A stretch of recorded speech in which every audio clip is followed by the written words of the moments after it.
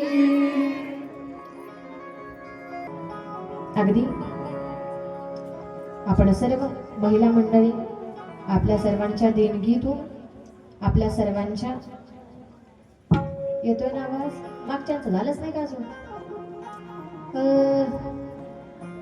बस झालं आता, बस झालं.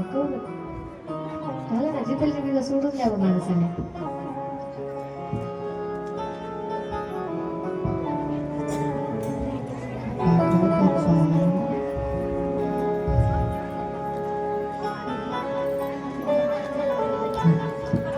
सात दिवस आपण भगवान भोलेनाथांचं हे श्री शिव महापुराण कथा श्रवण केलेली आहे. आज कथेचा 7वा दिवस. अगदी बाबांच्या मार्गदर्शनाखाली, बाबांच्या अध्यक्षतेखाली चालू असलेला हा अखंड हरिनाम सप्ताह आपल्या सर्वांच्या अथक परिश्रमातून, सहकार्यातून, देणगीतून पूर्णत्वास जात असलेला हा त्या ठिकाणी सप्ताह श्री शिव महापुराण कथा. या शिवमहापुराण कथेचं घेतलेलं सौजन्य समस्त महिला मंडळी तागडगावकर यांच्यासाठी जरा जोरदार टाळी वाजवा. आपल्या सर्वांचं त्या ठिकाणी या शिवमहापुराण कथेसाठी असलेलं सौजन्य भगवान भोलेनाथांच्या चरणावरती एकच प्रार्थना करते. शिवशंभो, या महिला मंडळींनी या भोलेनाथांचं त्या ठिकाणी तुमचं कथा श्रवण करण्याची इच्छा त्यांच्या अंतःकरणामध्ये प्रगट झाली आणि ती प्रगट झालेली इच्छा भोलेनाथांनी तुमच्याकडून पूर्ण करून घेतली. कारण इच्छा आपण करायची असते, पूर्ण करायची का नाही करायची ही त्यांच्या हातात असते, नाही.